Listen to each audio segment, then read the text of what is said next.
はい、皆さんこんにちは、天音理香です。今ですね、沖縄の与那国という場所に来ています。知ってる人は知ってると思いますけれども、ここにはですね、海底遺跡というのがあって、で今ですね、友達とシュノーケリングもダイビングもできなかったんだけど、今日ね梅雨前線来てて、ちょっと波とか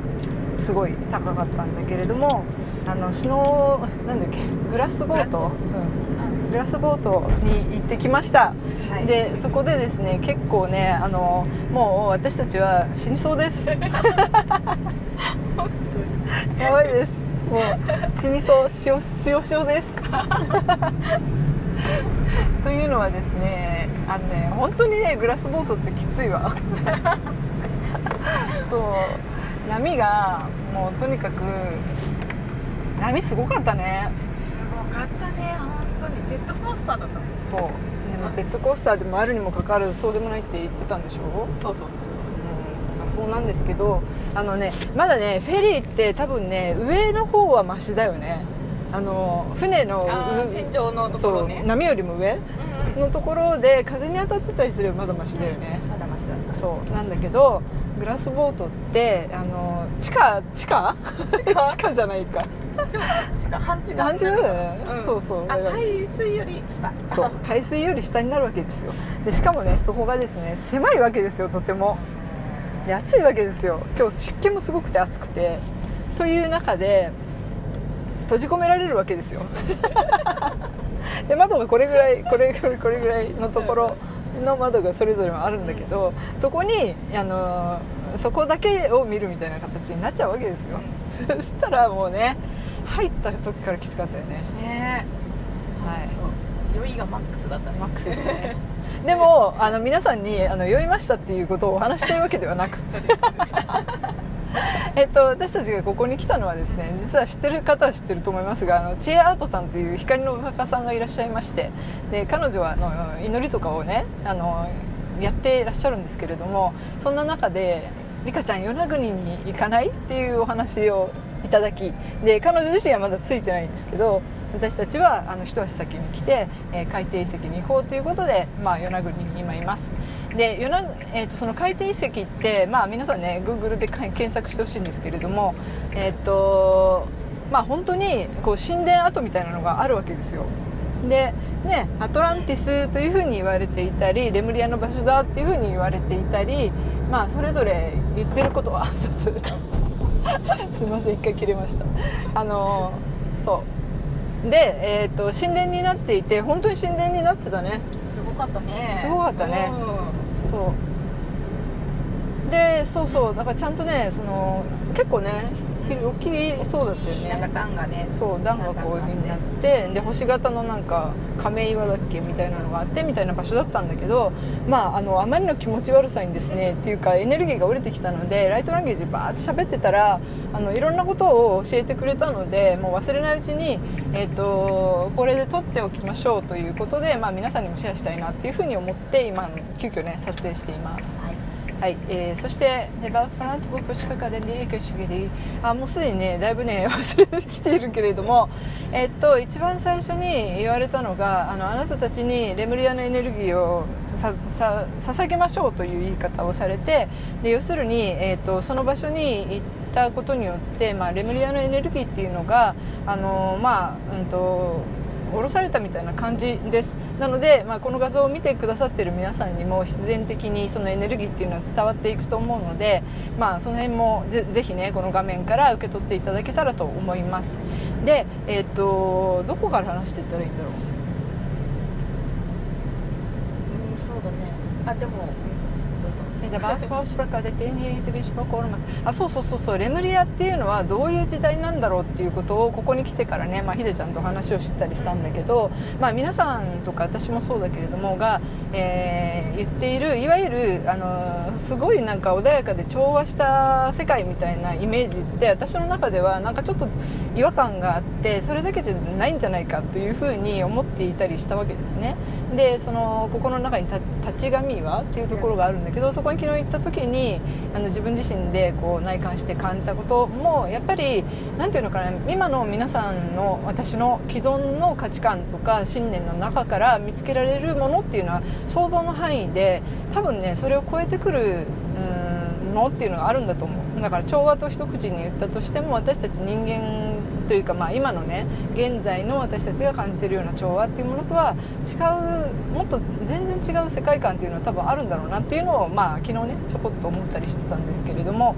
で、思いつくところから話していくと、ですね、アトランティスのことをすごく言ってました。そうでではなくアトランティス、それ全部つながってくるんだけど、アトランティスっていうのを例えばですけれども、今回船というものがあるからそこに行けてるじゃない。で、飛行機というものがあるから海外に行けたりとかしてるじゃん。で、ナビがあるからその場所に行けてるじゃん。これ全部嘘っていう全部嘘。私たちがいつの間にかそうやって外にあるものを開発して、その精度を高めていって、だから要するに私たちの能力として持っているものを外側に出して、そのものがないとこんなやって喋って生きられないという形に変えていってるよっていうのが大きなメッセージです。おー、すごく大きいね。そして深い。面白くない？面白い。そうだから結局のところ、例えば確かにさ、飛行機なかったらさ海外行けないじゃん。私たちが歩いていくってことできないじゃん。なんだけれども、実は私たちの中にはその、精神世界というか、意識の世界というものがあって、その世界を通して海外の様子を見ることができるっていう、そういうイメージなので、それが発達していた時代っていうのが、レムリア期みたいな感じで、だから私たちがアトランティスではなく、アトランティス期の最初もそうで、そういうふうに、自分自身の精神性とか自分の持っている能力とか自分の内側にあるものを通して、世界を知ることができたり、っていうのが、今ではない時代のものであり、これから私たちが育てていく感性で、それができていたにもかかわらず、私たちはそのアトランティス期においてだから直感的に何かを受け取ったりとかさ、その星とつながったりとかさ、知ることっていうことが自分の能力としてできていたんですよ、アトランティスの時代は。で、レムリアでも両方できてるんだけど、今アトランティスの話をすると、でそれを科学的な何か物質というものを生み出すことによって外付けにしてしまった時代なんだって。でそれを、その精度をどんどん高めていくことに意識がすごく向いていって、だから実際にすごいね、これ馬のゲートみたいな、実際にその科学的な、水準というのはどんどん上がっていく。そして物質的に移動する手段とか物質的に何かをこう使ったりとかするっていうところにおいてはすごく発達するし、それをすごく極めていくっていう状況になっていったんだけれども、そこで失われていったのが自分自身の感性の中で全てを知ることができるっていうことなんだって。めっちゃ面白くない？面白い。だから結局何が言いたいのかっていうと、私たちは自分で受け取れるものを外に出してしまった。パソコンでいうと外付けドライブつけちゃったみたいな。だからそこにデータがあるから、それをそれがないと生きられないとか、だから私たちも今携帯持ってるじゃん。だから携帯がないと生きられないと思い込んでいるっていう状態を作ってしまったって。なるほど。そうだからこの携帯があるから今さここに来れてるけど、ナビがあるからね、じゃなくって本当はその自分たちの人間としての、精神性とかその直感とか、そういったね今あんまり使ってない能力っていうものがすごく発達していれば、シンクロに導かれたり自分の直感的に分かって行くべき場所に行けてたっていうのがその前の時代であり、これから向かっていく時代だ。これから向かっていく。そっち側に戻らなくちゃいけない。ただ戻るって言っても、それを捨てたのには、捨てたっていうか捨てようと思っただけじゃなくて、そっち側に向かって進化していった外付けのものを、道具や武器というものをこう開発していって、その精度を上げていくっていうところに特化していったのがアトランティスなんだけど、それによって精神性と物質性の調和した素晴らしい時代もあったんだよ。でそれがいつの間にか自分の能力ではないものに頼るっていう形になった時に、どんどんその物質性ばかりに目がいっていって、自分の精神性の方ではない外向きの視点にどんどん入っちゃったんだって。で結果としてそれが崩壊していくっていう、まあだから自分が空っぽでもこの機械が優れていればいいやみたいな、だからこの人が大切だって思うよりも、この車の方が素敵だぜって思うような意識の状態になってしまいましたっていうのがアトランティス後期なんだそうです。素晴らしいです。面白いでしょ。で、なので、まあ、結果的にレムリアっていうものがどういう感じになっていくのかというと、まあ、要するに外付けにしてしまった、例えばナビに頼らないといけないと思っているという状態を自分自身の直感によって、全てを知ったり、行くべき場所に行けたりということができるっていうことが本当にそれできると思うだけじゃなくて自分でできるようになっていくっていう形での進化をしていくっていうのが、レムリアに戻るっていうことです。自分の内側の可能性をもう一回取り戻すっていうことかな。で、人間の役割はなんて言ったの忘れた。船の最後にずっと言われてたんだけど、人間とはなんだろうな、なんて言ったんだろう。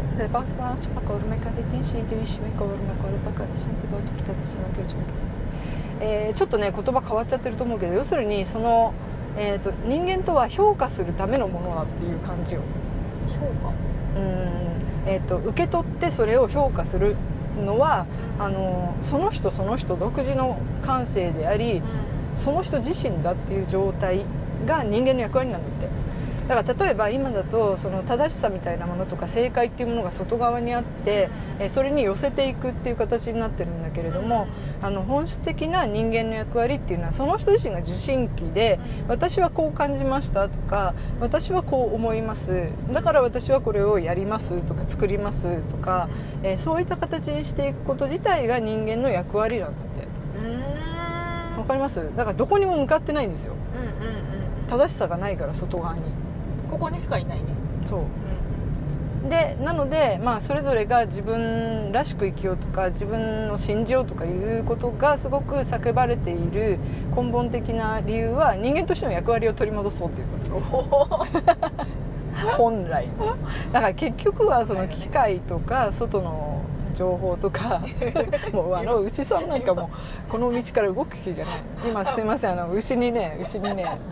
通行止めを食らっています私たちはそれに従うしかないというね。200の牛さんだ。そうっていうことなんだってさ。切れました、すいません。これねダッシュボードの上に置いてるので揺れます。牛映らないよね。牛馬じゃなかったね、牛だったね。牛だね。馬と牛が共存して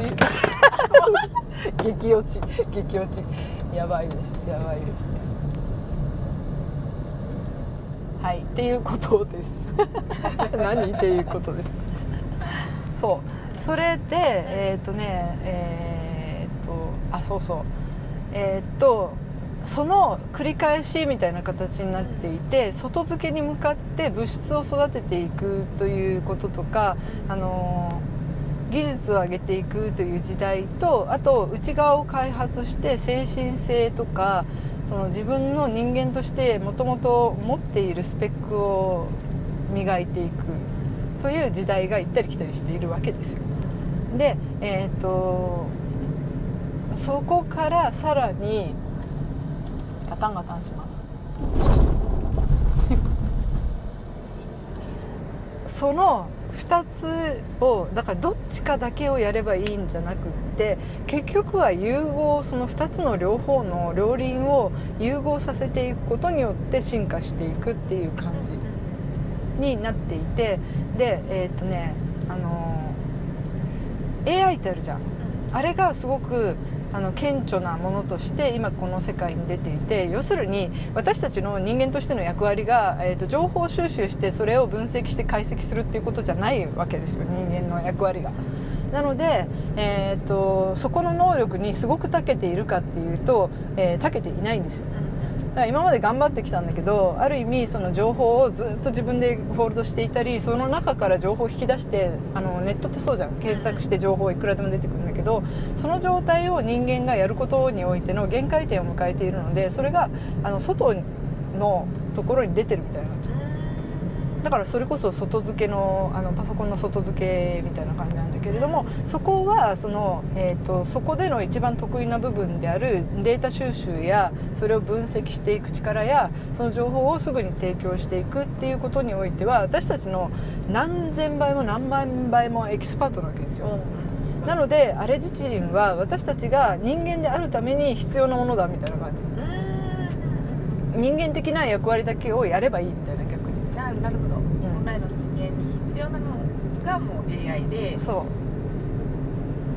こに戻っていくっていうことですね。そうだから今までだったら学校で計算して記憶してみたいなさ、記憶式の学校での教え方だったじゃん、あれはもう限界なわけですよ。だって計算機に勝てないから。なのでそっち側は外側にお任せをすることによって、人間自身は、生み出す側に回っていくっていうことになるんだけれども、生み出すために必要なことっていうのは、自分自身がこの世界を通して何を受け取っているのか、何を感じているのかっていうところを、一人一人のその個性とか能力において受け取っていくっていうことができないとダメなわけですよ。でそれができた時に、例えばネット上にさ、そのデータをバーってみんなが入れていくことによって、その AI の、性能自体が上がっていくじゃん。だからそこをやっていくのが、人間の本来の役割で、その、AI をアトランティス的な象徴と取るのであれば、そのレムリア的なその感性や感覚とか、自分自身を信じる力とか、自分が受け取ったものを、提供していく力とか、それで全体が調和していく力とかというものを今融合させようとしてますよっていうことです。すごいね。であそこの海が言ってました海が言ったの、土地が言ってたのかよく分かる、レムリアさんが言ってました。レムリアさんがそうだから、どちらがいいわけでもないし、どちらが悪いわけでもなく、だからそのレムリア来産みたいなものは偏った思考です。そうね。なのでそこはやっぱり違和感を覚えるし、そうアトランティスの後期は極まったから次に回っていくので、結局は破壊と再生だからさ、もうそっち側の終焉で、今の、文明自体もそっち側を割と追求してきてるので、ネットがこれだけ普及したりとか、あとパソコンとかが優秀になったりとかいう状況が起きていて、それは逆に言うととても喜ばしい状況なわけです。でその、総合されたものの上に、あと、一番の問題は私たち人間がその流れに全く追いついていないというところですね。なぜかっていうと、入力期間がもう長い休眠の間に、溶けかけているみたいな衰退したっていうこと？自分の受け取ったものを信じない人がまず多すぎる。そういうことね。で何かを受け取っていても感じることができない。で、それよりも正解は何だろうと考え続ける。だからこの考えつけ続けるっていうところが過剰になってるっていうのが一番の問題。なるほど。正解探してるから。そうじゃなくって私はそうじゃなくって私はこう思うとか、私はこう感じるっていうことの美しさに戻らなくちゃいけないわけですよ。外側見すぎたかな、少しね。そうっすね。だからだから教育自体がさ、その正しさっていうところにすごくこうね、偏重している。なのでマークシートとかもう最たるもんじゃ1個しか正解ないから。そうっていうことでした。すごく深かったですよ。そうなんだって。だからちょっとなるほどねと思って、そうなんだよね。だからレムリアというものを定義しすぎない方がいいですよっていうことです。これから皆さんそれぞれ一人一人がそれを受け取れるようになった時に現れる何がしかの調和何がしか、でその調和の中にはさっき言ったその私たちの能力では太刀打ちできない AI さんの能力っていうのが結構重要な役割を果たしてくるのではないでしょうか。それをアトランティスとレムリアの融合という言い方をしてますよ。だから過去のアトランティスとレムリアの融合というものとは違って、全く別物っていうか、というふうに受け取りました。シンプルに自分の内側に戻っていくそうそうそうそう、っていう流れになるんだね。そうですそうです、それができるとものすごく、多種多様な入力機関が入るわけです。それぞれの個性というフィルターを通して受け取る現実。私はこう感じる、僕はこう感じるっていう、いろんな人のね、そう同じ出来事があったとしても、ひでちゃんと私で感じ方全然違ったじゃん。そうね、それでいいんだって、だからそれが良くないんだよってずっと言われ続けてたのが今までの時代、そうだね、正解一つだし、そうっていうところだったけど、それがいろんな正解があっていいよっていう。だからさ、例えばさ、こう意見が合わない時にはさ、なんか自分が間違ってんじゃないかと思う人もいるし、なんでこいつだと思うんだろうって思うって叩き潰そうとする人もいるし、という状態がなくなってきますよ。イコール調和、それぞれがそれぞれの色で、多様性で面白いねって思ってあげられるとかさ、そういう感じっぽいです。なるほどなるほど。なんかさ、所ジョージさんがさ、なんかほらインスタとか見てるといろいろ上がってくるじゃん。あの中で所ジョージさんが奥さんすごく大切にしてるじゃん。その話とかしてた時に、だって面白いじゃないですかって、2人分の人生を生きられるんですよって言ってんじゃん。あの世界観です。だから全く違うことに対して私たちは何かしらさ、潰しにかかるじゃないですか。なんであいつはこういうことするんだろうとか、なんでうちの旦那はこう考えるんだろうとかさ、そこじゃないくって、そのまま、そうだね、本当にあなたはそう感じるんだねっていう、でそれを楽しめるといいんだけれども、でも別にさ、それを楽しみましょうって言うとまた外付けになっちゃうから、そうじゃなくって、自分という入力、自分の感性や直感みたいなものを信頼できるという形にみんながなっていくと、すごい世界が変わりますよというのが、レムリアからのメッセージです。すごい、ありがとうございます。ありがとうございます。っていうことですね。この例えばね、ライトランゲージっていうものも、ある意味、皆さんを新しい時代に誘うための一つのツールっていうこともできます。なぜならば、その理解しようとする力を、ヤギだ。ヤギさん。出てくるし。出てきないで。出てきたら動けんよ。ご飯食べた。つったかな。バイバイ。理解しようとする力を失わせるから。なぜならば何言ってるか分かんないでしょって。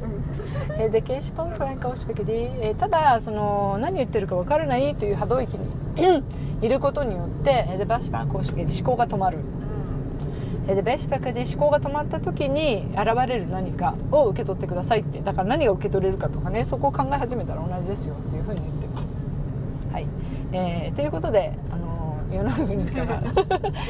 国海底遺跡でもうドロドロになって、もう二度と乗りたくないと言いながら受け取ったメッセージです。どうぞ皆さんも、受け取ってみてください。そして、ゲロゲロになりたい方は違うか、グラスボードへどうぞみたいな。ということで、はい、私のお友達のひでちゃん、スイーディーです。はい、ひでちゃんです。よろしくお願いします。ということで皆さん、今日はどうもありがとうございます。またお会いしましょう。せーの、またねー。決まってないじゃん。私の締めることはまたねー。